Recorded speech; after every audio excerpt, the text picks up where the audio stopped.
Assalamualaikum warahmatullahi wabarakatuh. Saya Selvi Sumarlin selaku pembicara untuk pembukaan presentasi kelompok saya.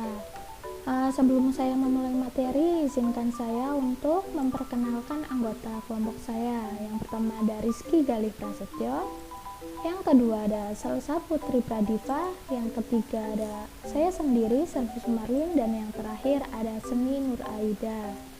Baik, kita langsung ke pembahasan. Materinya adalah koperasi simpan pinjam. Pasti kalau untuk yang pertama-tama pasti banyak orang yang tanya, apa sih itu koperasi, apa sih sejarahnya. Jadi saya di sini akan menjelaskan pengertian koperasi dan sedikit sejarah singkatnya. Koperasi merupakan salah satu badan hukum yang sudah lama dikenal di Indonesia. Pelopor perkembangan perkoperasian di Indonesia adalah Bung Hatta, dan sampai saat ini beliau dikenal sebagai Bapak Koperasi Indonesia. Sejarah singkatnya, dalam perjalanannya koperasi yang sebenarnya sangat sesuai dengan jiwa bangsa Indonesia, justru perkembangannya tidak menggembirakan. Koperasi yang dianggap sebagai anak kandung dan tulang punggung ekonomi kerakyatan justru hidupnya timbul tenggelam. Sekalipun pemerintah telah berjuang keras untuk menghidupkan dan memberdayakan koperasi di tengah-tengah masyarakat, begitu banyak kemudahan yang diperoleh oleh badan hukum koperasi melalui berbagai fasilitas, namun tidak banyak mengubah kehidupan koperasi itu sendiri. Memang tidak dapat dipungkiri bahwa ada sebagian kecil koperasi yang masih tetap eksis di tengah masyarakat. Lalu apa sebenarnya badan hukum koperasi sih, tujuannya apa dan kegiatannya apa, dan saya nanti akan menjelaskan sedikit poinnya. Koperasi merupakan suatu kumpulan dari orang-orang yang mempunyai tujuan atau kepentingan bersama. Jadi sekelompok orang yang mempunyai tujuan bersama. Kelompok orang inilah yang akan menjadi anggota koperasi yang didirikannya. Pembentukan koperasi berdasarkan asas kekeluargaan dan gotong royong, khususnya untuk membantu para anggotanya yang memerlukan bantuan baik berbentuk barang ataupun pinjaman uang. Dalam praktiknya terdapat banyak jenis-jenis koperasi. Pendirian jenis koperasi tidak lepas dari keinginan para anggota koperasi tersebut. Koperasi yang dapat dikategorikan sebagai lembaga pembiayaan adalah koperasi simpan pinjam, walau banyak pihak tidak memasukkannya sebagai lembaga pembiayaan. Alasannya memasukkan koperasi simpan pinjam sebagai lembaga pembiayaan dikarenakan usaha yang dijalankan oleh koperasi simpan pinjam adalah usaha pembiayaan, yaitu menghimpun dana dari para anggotanya yang kemudian menyalurkan kembali dana tersebut kepada para anggotanya atau masyarakat umum. Hal ini tentunya sesuai pula dengan ciri-ciri dan definisi lembaga keuangan yang kegiatannya menghimpun atau menyalurkan dana atau keduanya. Dalam menjalankan kegiatannya, koperasi simpan pinjam memungut sejumlah uang dari setiap anggota koperasi. Uang yang dikumpulkan para anggota tersebut kemudian dijadikan modal untuk dikelola oleh pengurus koperasi, dipinjamkan kembali bagi anggota yang membutuhkan. Jadi koperasi ini adalah sekelompok orang yang mempunyai tujuan bersama, dan kelompok itu dijadikan sebagai anggota koperasi. Dan tujuan koperasi ini untuk membantu sesama yang membutuhkan, baik dalam bentuk barang ataupun dalam bentuk jasa. Terus gimana cara mendapatkan uang tersebut? Nah, caranya itu menghimpun dana dari anggotanya sendiri. Jadi anggotanya itu suruh nabung, habis itu ketika anggotanya membutuhkan nanti dipinjamkan oleh uang para anggotanya gitu. Jadi ya intinya saling simpan meminjam aja. Maksud ya, untuk yang kedua itu ada sumber dana koperasi. Sumber dana koperasi itu merupakan hal yang sangat penting bagi kehidupan koperasi simpan pinjam dalam rangka memenuhi kebutuhan dana para anggotanya. Bagi anggota koperasi yang kelebihan dana diharapkan untuk menyimpan dananya di koperasi dan kemudian oleh pihak koperasi dipinjamkan kembali kepada anggota yang membutuhkan. Jika memungkinkan, koperasi juga dapat meminjamkan dananya kepada masyarakat luas. Jadi ada orang yang berbondong-bondong ke koperasi walaupun sebelumnya bukan anggota, tetapi meminjam uang, berarti udah jadi anggotanya, mempunyai kewajiban untuk mengembalikan uang gitu. Jadi sumber-sumber dana koperasi itu ada dua, daripada anggota koperasi yang meliputi iuran wajib, iuran pokok, dan iuran sukarela. Yang kedua ada dari luar koperasi meliputi badan pemerintah, perbankan, lembaga swasta lainnya. Jadi gitu ya, intinya sumber dana koperasi. Jenis-jenis koperasi. Jenis koperasi berdasarkan jenis usahanya, yaitu koperasi produksi. Koperasi produksi diutamakan diberikan kepada para anggotanya dalam rangka berproduksi untuk menghasilkan barang maupun jasa. Jadi di koperasi produksi ini yang diutamakan itu para anggotanya ya, untuk berproduksi ataupun menghasilkan barang maupun jasa. Lalu koperasi konsumsi dalam kegiatan usahanya adalah menyediakan kebutuhan akan barang-barang pokok sehari-hari seperti sandang pangan dan kebutuhan yang berbentuk barang lainnya. Misalnya barang itu yaitu beras, minyak, dan gula, seperti itu ya. Lalu koperasi simpan pinjam.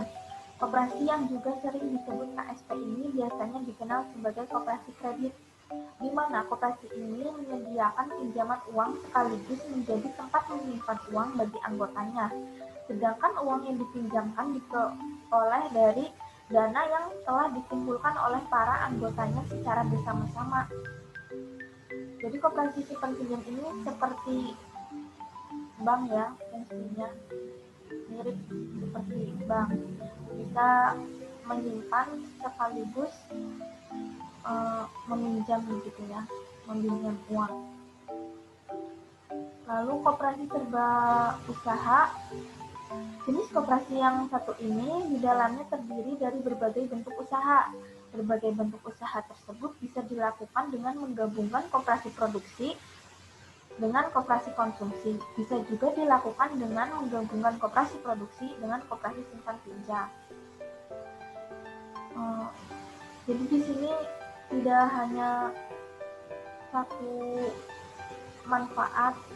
Misalnya koperasi konsumsi itu kan fokusnya ke sandang pangan dan kebutuhan sehari-hari.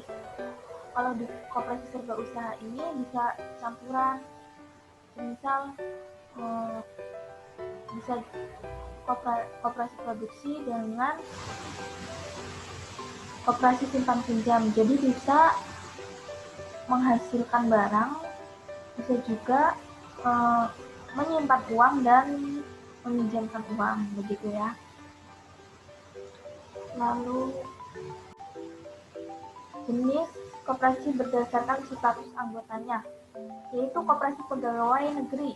Koperasi jenis ini memiliki anggota yang terdiri dari para pegawai negeri. Koperasi ini memiliki tujuan utama untuk meningkatkan kesejahteraan ekonomi para anggotanya. Lalu koperasi pasar, yaitu atau bisa disingkat Kopas ya. Jenis koperasi yang anggotanya terdiri dari para pedagang pasar. Bentuk koperasi pasar dapat berupa koperasi simpan pinjam yang menyediakan pinjaman modal bagi para pedagang. Bentuknya koperasi pasar ini diharapkan untuk menghindari para pedagang terlilit utang pada rentenir. Lalu koperasi unit desa. Koperasi yang anggotanya terdiri dari masyarakat pedesaan. Koperasi unit desa biasanya melakukan kegiatan usaha di dalam bidang ekonomi, khususnya yang berkaitan dengan pertanian atau perikanan. Lalu koperasi sekolah. Anggota koperasi jenis ini biasanya terdiri dari guru, siswa, dan karyawan pada sebuah sekolah. Pada umumnya, koperasi sekolah melakukan kegiatan seperti koperasi serba usaha. Jadi selain menjual barang-barang kebutuhan sekolah, koperasi ini juga bisa digunakan oleh para siswa dan guru sebagai tempat untuk menyimpan uang. Jadi koperasi sekolah ini seperti koperasi serbaguna begitu ya, memiliki banyak usaha atau manfaat. Operasi pondok pesantren, Popontren. Operasi yang dikelola oleh pengurus pondok pesantren, santri, serta pengajar dan karyawan. Kegiatan yang dilakukan Popontren biasanya menyediakan barang-barang kebutuhan santri seperti kitab-kitab dan baju muslim. Lalu jenis koperasi berdasarkan tingkatnya. Koperasi primer adalah koperasi yang beranggotakan orang-orang dengan syarat minimal 20 orang. Syarat lainnya ialah orang-orang yang membentuk koperasi tersebut harus memenuhi persyaratan anggaran dasar koperasi primer dan memiliki tujuan yang sama. Syaratnya adalah beranggotakan warga negara Indonesia dan memiliki kemampuan untuk mengambil tindakan hukum. Akan tetapi, bagi pelajar dianggap belum bisa mengambil tindakan hukum dan membentuk koperasi. Intinya, koperasi primer ini bisa dibentuk bila memenuhi syarat ya. Syaratnya yaitu minimal 20 orang, beranggotakan warga negara Indonesia, dan memiliki kemampuan untuk mengambil tindakan hukum.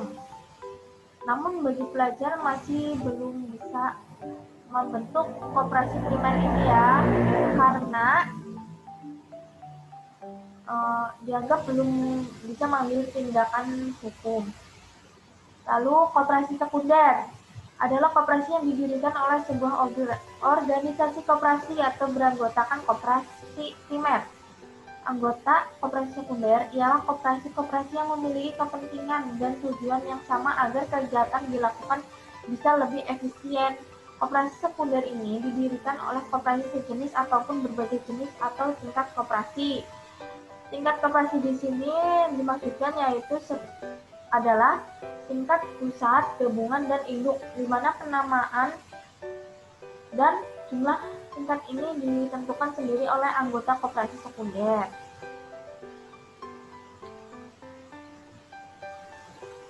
Jenis koperasi berdasarkan fungsinya, yaitu koperasi konsumsi adalah sebuah koperasi yang tujuan menyediakan barang-barang kebutuhan untuk para anggotanya yang disesuaikan dengan jenis anggota dalam koperasi tersebut. Lalu koperasi jasa adalah koperasi yang melakukan kegiatan pelayanan jasa yang dibutuhkan oleh anggotanya seperti jasa simpan pinjam, jasa asuransi, jasa angkutan, dan lain-lain, di mana pemilik seluruh aset usaha koperasi dan pengguna layanan jasa adalah anggota koperasi itu sendiri. Lalu koperasi produksi. Koperasi produksi melakukan kegiatan seperti penyediaan bahan baku, penyediaan peralatan produksi, dan membantu memproduksi jenis barang tertentu. Selain itu, koperasi juga ikut membantu menjual dan memasarkan hasil produk para anggota koperasi. Keuntungan koperasi. Keuntungan dari koperasi adalah bunga dibebankan kepada peminjam.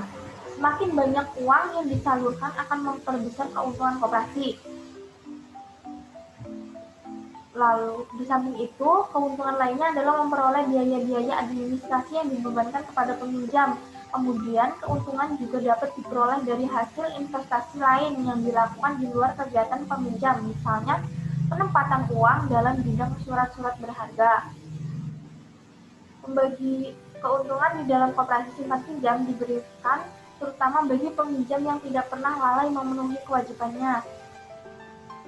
Keuntungan akan diberikan sesuai dengan jumlah yang dipinjam dalam suatu periode. Semakin besar pinjaman, maka pembagian keuntungannya pun semakin besar pula dan sebaliknya. Dapat disimpulkan bahwa keuntungan koperasi adalah biaya bunga yang dibebankan ke peminjam, biaya administrasi setiap kali transaksi, dan hasil investasi di luar kegiatan koperasi. Pendirian koperasi. Pendirian lembaga koperasi cukup sederhana, yaitu cukup dengan minimal orang yang membuat kesepakatan dengan akte notaris, kemudian didaftarkan di Kanwil Departemen Koperasi setempat untuk mendapatkan pengesahannya. Dalam susunan organisasi, koperasi rapat pengurus mengangkat pengurus dan pengawas, sedangkan kegiatan sehari-hari diserahkan kepada koperasi. Tentang perusahaan asuransi. Apa sih itu asuransi? Asuransi adalah perjanjian antara dua orang atau lebih di mana pihak tertanggung ini membayarkan iuran, kontribusi, atau premi. Jadi untuk mendapatkan penggantian dari kerugian, kerusakan, kehilangan yang dapat terjadi akibat peristiwa yang tak terduga. Lalu selanjutnya yaitu ada tujuan asuransi. Tujuan asuransi yaitu yang pertama itu sebagai pemberi jaminan kepada nasabah agar terhindar dan terlindungi dari resiko-resiko jika terjadi kejadian yang tak terduga. Lalu yang kedua yaitu meningkatkan efisiensi terhadap sesuatu hal. Jadi di sini nasabah itu tidak perlu melakukan berbagai upaya dalam pengawasan dan keamanan karena ini akan menghabiskan banyak waktu dan tenaga. Lalu yang ketiga itu sebagai pemerataan biaya. Di sini nasabah itu hanya akan mengeluarkan biaya tertentu. Jadi jika mengalami kerugian, maka ini akan ditanggung oleh perusahaan asuransi. Lalu yaitu ada fungsi asuransi. Fungsi asuransi itu yang pertama yaitu sebagai pengendali resiko. Jadi sebagaimana yang telah dijelaskan dalam undang-undang bahwa fungsi asuransi ini sebagai pengendali resiko, yaitu penyedia perlindungan untuk kecelakaan, kematian, atau untuk penyakit berat dan lain sebagainya. Jadi dalam hal ini perusahaan asuransi ini akan mengubah ketidakpastian seperti resiko kecelakaan atau kematian menjadi sesuatu yang pasti dan dapat ditangani, yaitu tanggungan finansialnya. Lalu yang kedua itu sebagai penghimpun dana. Dana yang bersumber dari nasabah ini nantinya akan dihimpun dan kemudian oleh perusahaan asuransi ini nantinya itu akan dikelola sedemikian rupa hingga dapat berkembang. Jadi dana dari nasabah ini itu nantinya digunakan untuk membayar ganti rugi si nasabah itu jika si nasabahnya itu mengalami kejadian yang tak terduga. Lalu yang ketiga itu sebagai penyeimbang premi. Di sini perusahaan asuransi ini mengatur agar pembayaran preminya itu seimbang dengan resiko yang akan ditanggung oleh pihak asuransi. Jadi kedua belah pihaknya itu tidak saling dirugikan. Lalu yang selanjutnya yaitu jenis-jenis asuransi. Jenis-jenis asuransi di Indonesia itu meliputi yang pertama ada asuransi kesehatan.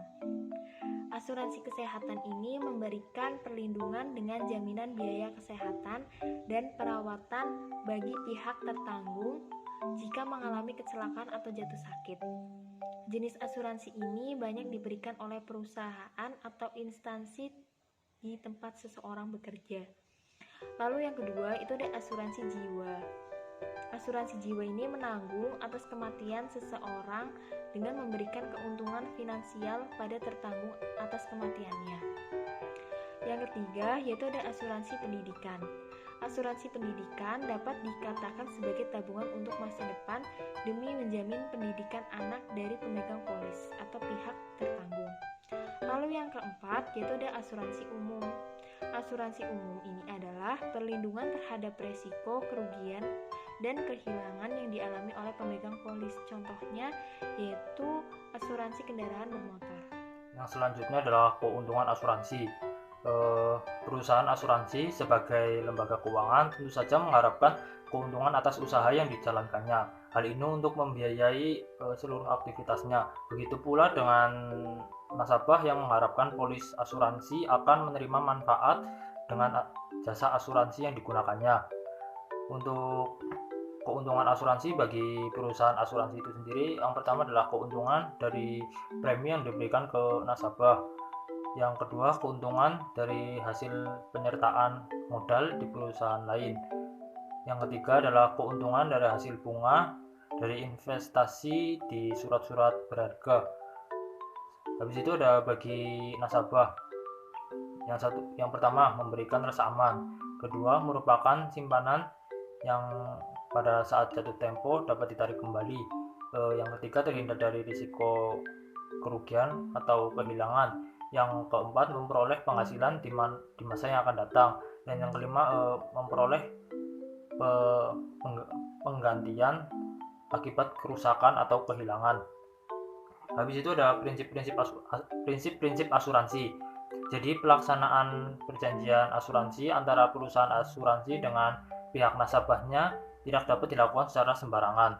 Harus mengandung prinsip-prinsip asuransi dengan tujuan untuk menghindari hal-hal yang tidak diinginkan di kemudian hari antara pihak perusahaan asuransi dengan pihak nasabahnya.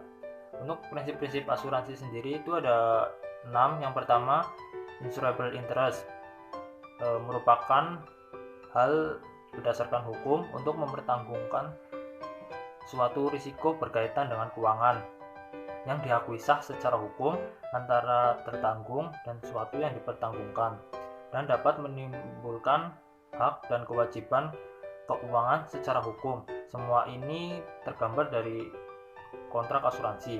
Yang kedua ada utmost good faith, atau dalam bahasa Indonesianya adalah itikat baik. Dalam penetapan setiap suatu kontrak haruslah didasarkan pada itikat baik antara tertanggung dan penanggung mengenai seluruh informasi baik material maupun immaterial. Yang ketiga ada indemnity atau ganti rugi, mengendalikan posisi keuangan tertanggung setelah terjadi kerugian seperti pada posisi sebelum terjadinya kerugian tersebut. Tapi hal ini tidak berlaku bagi kontrak asuransi jiwa dan asuransi kecelakaan. Yang keempat ada proximate cause, suatu sebab aktif efisien yang mengakibatkan terjadinya suatu peristiwa secara berantai atau beruntun dan intervensi kekuatan lain, diawali dan bekerja dengan aktif dari suatu sumber baru dan independen. Yang kelima ada subrogation, merupakan hak penanggung yang telah memberikan ganti rugi kepada tertanggung untuk menuntut pihak lain yang mengakibatkan kepentingan asuransinya mengalami suatu peristiwa kerugian. Dan terakhir keenam, contribution, penanggung berhak mengajak penanggung-penanggung lain yang memiliki kepentingan yang sama untuk ikut bersama membayar ganti rugi kepada seseorang tertanggung, meski jumlah tanggungan masing-masing penanggung beda besarannya. Habis itu selanjutnya ada jenis-jenis risiko. Dalam pertanggungan asuransi terdapat berbagai jenis-jenis risiko yang dihadapi, seperti yang pertama, risiko murni, artinya bahwa ada ketidakpastian terjadinya suatu kerugian atau dengan kata lain hanya ada peluang rugi dan bukan suatu peluang keuntungan, atau dalam hal ini kerugian terjadi atau tidak sama sekali. Sebagai contoh adalah kapal dan muatan akan tenggelam. Habis itu ada mobil yang dikendarai mungkin akan menabrak. Yang kedua, risiko spekulatif, artinya risiko dengan terjadinya dua kemungkinan, yaitu peluang untuk mengalami kerugian keuangan atau memperoleh keuntungan. Yang ketiga ada risiko individu. Dalam risiko individu ini dibagi lagi menjadi 3. Yang pertama, risiko pribadi, risiko kemampuan seseorang untuk memperoleh keuntungan akibat suatu hal seperti sakit, kehilangan pekerjaan, atau mati. Yang kedua ada risiko harta, risiko kehilangan harta entah dicuri, hilang, atau rusak yang menyebabkan kerugian keuangan. Dan yang ketiga atau yang terakhir, risiko tanggung gugat, yaitu risiko yang disebabkan apabila kita menanggung kerugian seseorang dan kita harus membayarnya. Jadi sekian presentasi dari kelompok kami mengenai materi koperasi simpan pinjam dan perusahaan asuransi. Kurang lebihnya begitu. Mohon maaf bila terdapat tutur kata yang salah. Terima kasih. Wassalamualaikum warahmatullahi wabarakatuh.